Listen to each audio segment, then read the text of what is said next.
Hai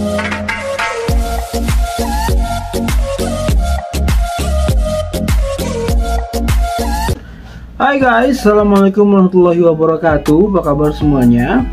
Oke, video ini dibuat sekalian emang lagi ada waktu juga untuk buat video, plus menjawab dari salah satu komentar di video yang sebelumnya gua upload di YouTube channel, bertanya tentang biaya hidup dong di sana seperti apa 1 bulan gitu ya. Oke. Di sini sebenarnya sebelumnya gue udah pernah share untuk biaya hidup 1 bulan tuh di sini seperti apa. Cuman kebetulan di tahun 2022 ini ada yang namanya inflasi kan, kenaikan harga secara keseluruhan gitu. Sekarang ya, kalau misalnya kalian datang ke sini suami istri misalnya, kemudian punya anak 1, untuk cari rumah yang punya anak 1 misalnya usianya di atas 5 tahun, berarti itu harus punya sewa rumah yang kamarnya 2, nggak bisa 1 gitu. Jadi nggak akan diterima sama orang-orang yang sewain rumah di sini, sama landlordnya tuh kalian gak akan terima kalau misalnya kalian punya anak usia di atas 5 tahun kemudian sewa rumah yang hanya 1 kamar aja kayak gua tempatin gitu. Itu belum bisa dan gak akan bisa gitu. Which is kalian harus prepare untuk 1 bulannya rumah itu di tahun sekarang itu sudah naik di angka 1.600 Canadian dollar. 1.600 Canadian dollar itu, which is kalau gua hitung nggak lihat secara aktual di Google, itu kita tebak-tebak aja sekitar 17.500.000 atau 18 juta. 1.600 Canadian itu 18 juta. Jadi untuk kalian yang formasi anak 1 usia di atas 5 tahun itu 18 juta rupiah untuk rumah aja 1 bulan. Oke. Kemudian internet di rumah itu 1.600 biasanya ada yang sudah include, jadi kalian sewa rumah itu dikasih wifi sama landlordnya. Ada juga yang belum include, jadi which is kalian harus cari provider lain, kayak misalnya kalau Indonesia kan Telkomsel ya kan, Indosat, itu harus kita punya pasang wifi sendiri karena kebutuhan untuk Netflix, untuk apapun itu di rumah, aktivitas di rumah, untuk video call dengan keluarga di Indonesia dan lain-lain. Kalau gue rekomendasiin sih ada beberapa yang memang terkenal dan mahal, ada juga yang medium sama yang biasa aja. Nah kalau gue yang pakai biasa aja juga oke lah, itu sekitar 65 Canadian dollar itu per bulan, dan kecepatannya Mbps cukup cepat, itu sekitar gue dapat 65 itu 49 Mbps kalau nggak salah. Cukup cepet banget gitu. Jadi kalau misalnya gue upload video YouTube tuh cepat juga gitu, walaupun oke ya. Oke, terus tadi yang pertama sudah ada rumah, terus kemudian internet. Nah setelah internet kita pasti butuh yang namanya untuk transportasi ya kan. Untuk awal-awal datang kita butuh public transportation. Public transportation itu dibagi beberapa zone, ada first zone, ada 2 zone, ada 3 zone. Jadi kereta itu fasilitas kereta itu ada batasannya gitu. Zone pertama dari stasiun ini sampai stasiun ini gitu.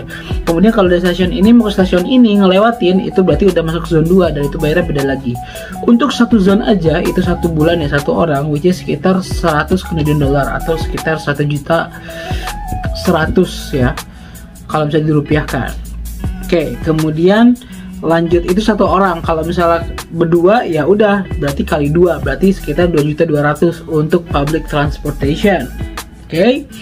Itu per bulan. Jadi kita naik bis atau kereta di zone yang sama, 1 zone itu gratis 1 bulan. Jadi tinggal isi per tanggal 1 atau per tanggal 30 biasanya.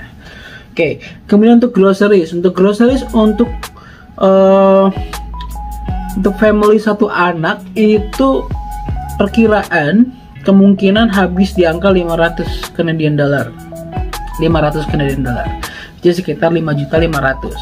Oke, kita tambahin ya. Yang pertama itu 1.600 untuk rumah. Kemudian untuk groceries 500, jadi total 2.100. Ditambah lagi dengan Kompas tadi public transportation 200, berarti sekitar 2.300.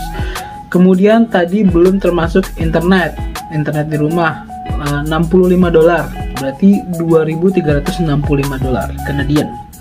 Kita juga butuhkan yang namanya internet di handphone kita, karena kita kalau misalnya kemana-mana butuh buka WhatsApp, Instagram, dan komunikasi juga. Nah untuk kartu provider internet dan nomor telepon itu per bulannya macam-macam. Jadi kalian, contoh kita ambil contoh ya yang kecilnya aja, kalian bayar minimal 45 Canadian dollar, itu bisa dapat 2 GB internet dan juga free telepon sama SMS sesama nomor Kanada gitu.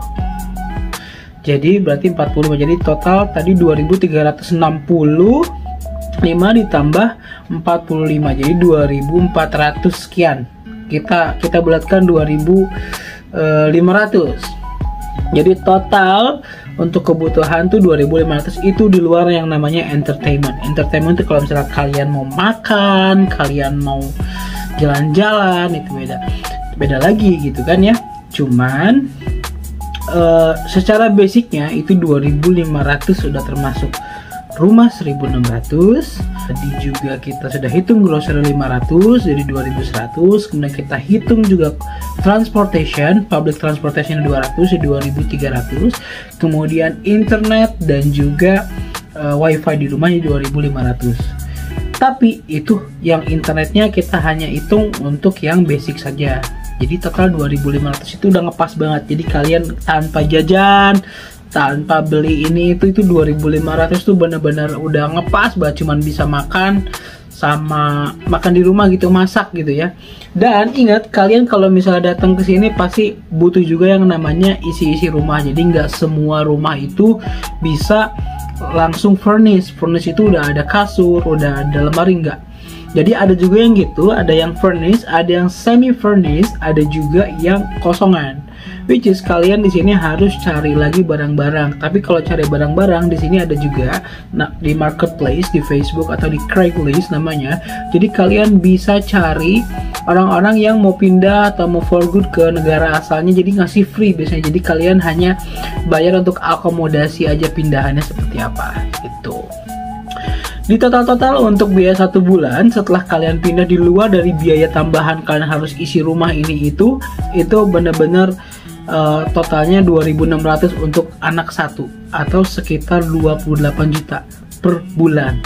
Nah, terus ada pertanyaan lagi kemarin, kalau misalnya ke sana itu caranya gimana sih? Selain misalnya student, apakah kita bisa apply langsung working permit, bisa kerja untuk bisa ke Kanada?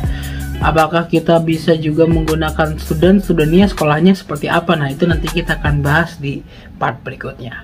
Untuk saat ini penjelasannya secara general untuk living cost, yang pertama dari rumah, kemudian dari groceries kita untuk makan, masak, kemudian public transportation untuk internet di rumah, dan internet untuk data internet untuk cellphone, sekitar totalnya itu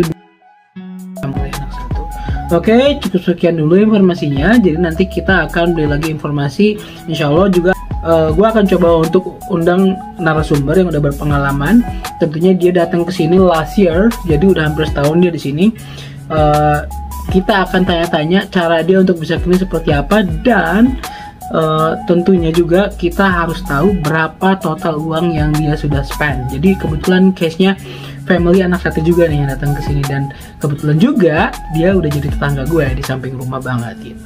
Oke, pokoknya jangan lupa kalian subscribe, like, and share, dan juga diklik lonceng notifikasinya biar kalian update terus dan gak kelewatan tentang informasi yang cukup informatif buat kalian semua. Assalamualaikum warahmatullahi wabarakatuh.